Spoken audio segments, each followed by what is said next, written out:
La intensificación de deportaciones desde los Estados Unidos genera desafíos para el país. ¿Hay capacidad de respuesta ante ello?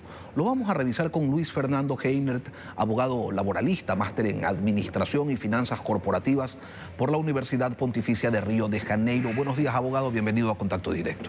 Buenos días también, Lenín. Gracias por la invitación. Cerca de 35.000 ecuatorianos han sido deportados en los últimos 2 años y se espera que esa cifra se incremente por la radicalización de la política migratoria que está empujando Donald Trump.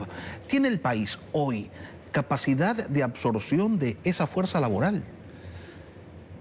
Bien, capacidad de absorción el país, muy poca. Nuestro mercado laboral yo lo dividiría en tres estratos. Las grandes empresas, las medianas empresas y las pequeñas empresas o negocios. En las grandes empresas, el deportado ecuatoriano que viene acá se va con poca plata y regresa con poca plata, o no regresa sin nada de plata. Entonces, busca trabajo. ¿Dónde va a buscar? La primera opción serían las grandes empresas. Estas grandes empresas tienen toda la formalidad legal, tienen la seguridad social, y ¿qué probabilidad tengan de entrar en estas empresas los deportados? Un 10%. Es muy poco. La realidad es que estas empresas en los últimos 10 años no han crecido. Estoy hablando de las empresas grandes de más de 500 trabajadores, empresas multinacionales. Entonces, esa probabilidad que ingresen un 10%. ¿En las medianas? ¿Y en las medianas empresas? En las medianas empresas, que es el siguiente estrato, estamos hablando que también tendrían una formalidad parcial, tendrían ciertos beneficios laborales y tendrían la seguridad social. Si la crisis se agudiza, se pusiera en riesgo la seguridad social en las medianas empresas. ¿Qué porcentaje tienen de ingresar en estas medianas empresas? Yo diría un 20%. Y de ahí finalmente tenemos las pequeñas empresas o negocios pequeños.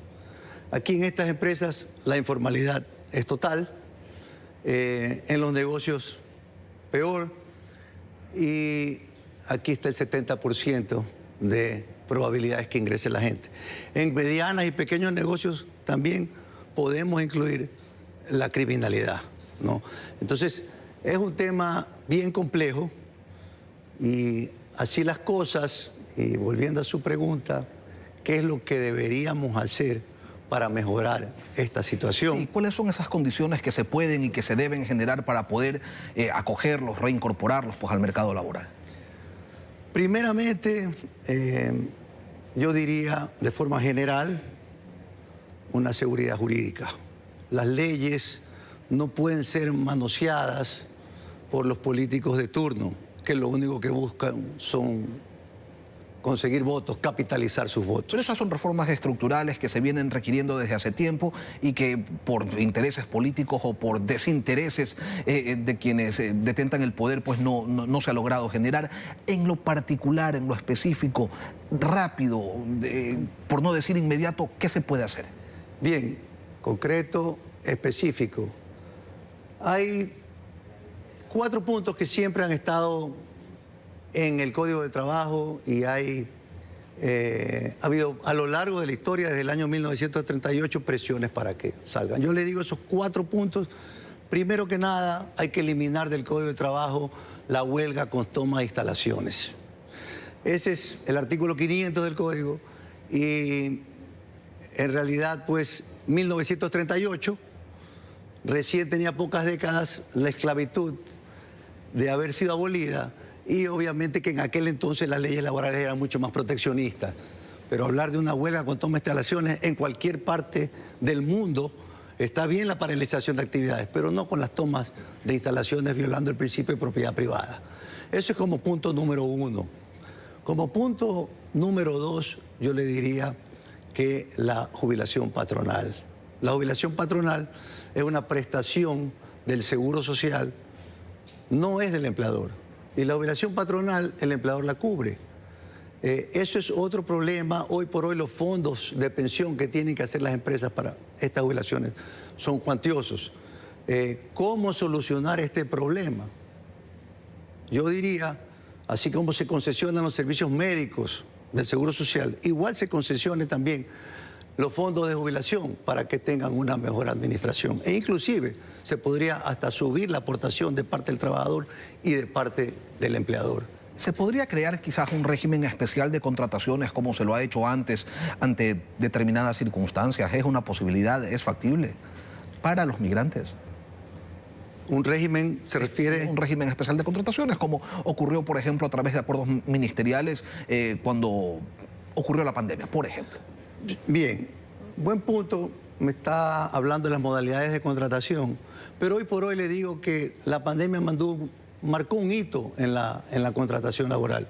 Sí existen hoy acuerdos ministeriales que dan flexibilización y se pudiera también, si es que es el caso, tener una mayor flexibilización para la contratación de inmigrantes. Es perfectamente viable.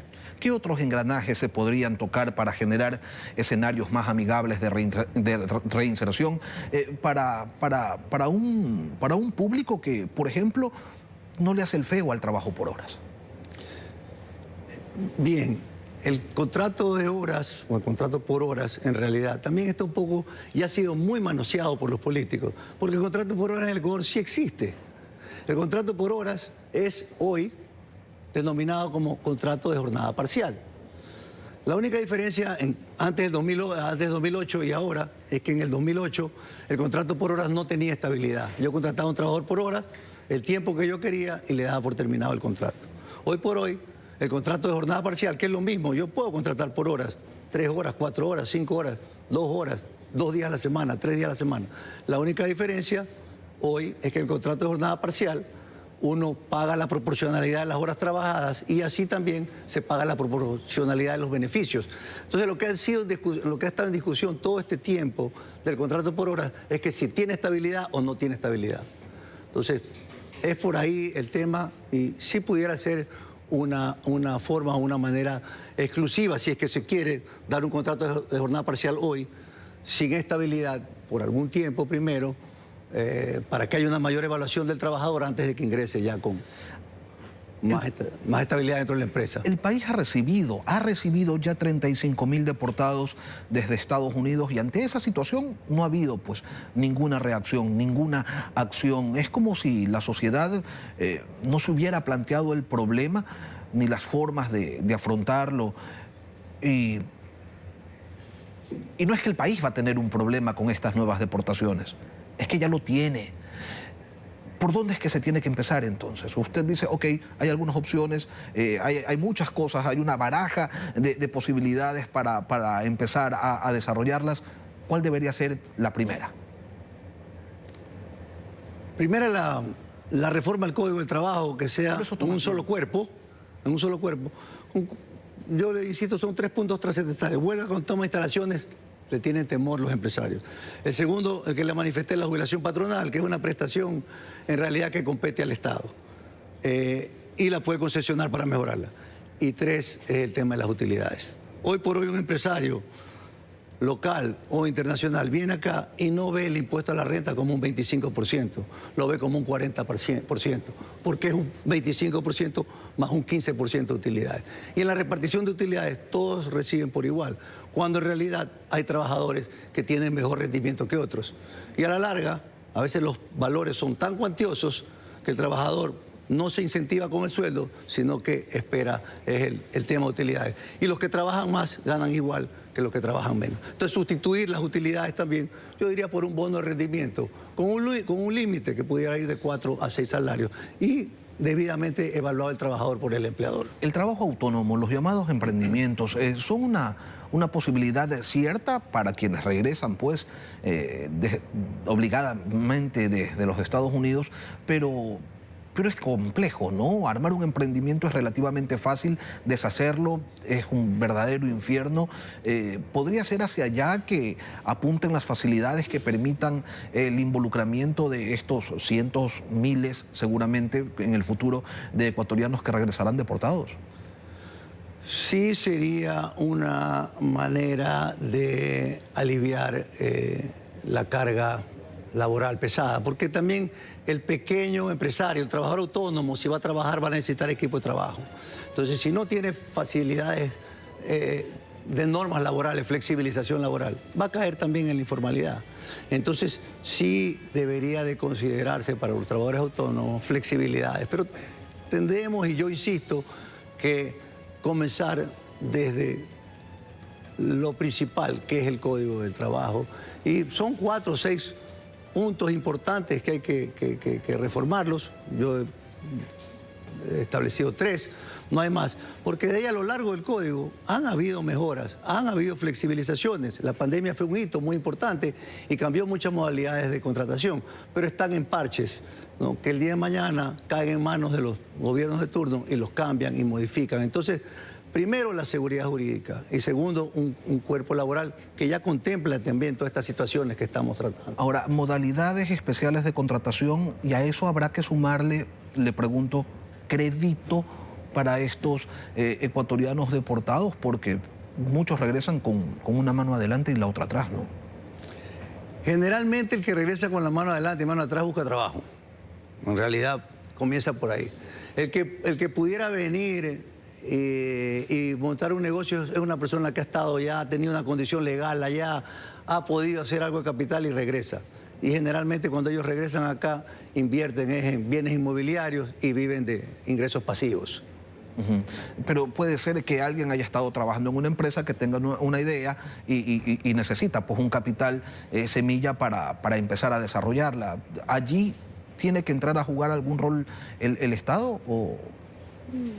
Facilidades, obviamente, pues con las debidas garantías, pero facilidades en los préstamos, en los porcentajes de intereses, y el Estado, pues, estoy de acuerdo que debería ofrecer esas oportunidades de negocios y facilidades para los empresarios que llegan de Estados Unidos con la intención de trabajar e ilusión en su país, en salir adelante dentro de su país. Pero hay espacios de trabajo en donde esta rigidez y esta formalidad a la que usted ha hecho referencia, abogado, sencillamente no existe, ¿no? Por ejemplo, en los talleres de barrio no se reparten utilidades y allí podría haber una posibilidad para estos migrantes que regresan deportados. ¿Cómo alentar?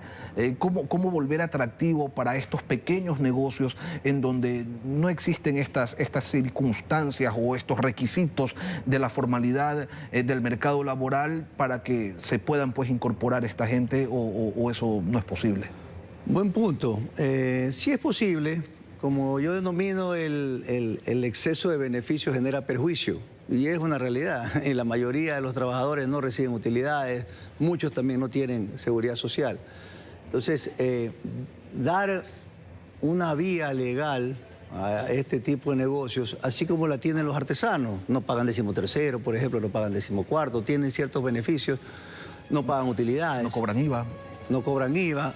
Ese tipo de beneficios que se pueden extender también para el deportado que viene acá y quiere pues generar un negocio. Me parecería una gran alternativa. Y yo le quiero agradecer al abogado Fernando Heinert, laboralista, quien nos ha acompañado esta mañana aquí en Contacto Directo. Muchas gracias también por la invitación.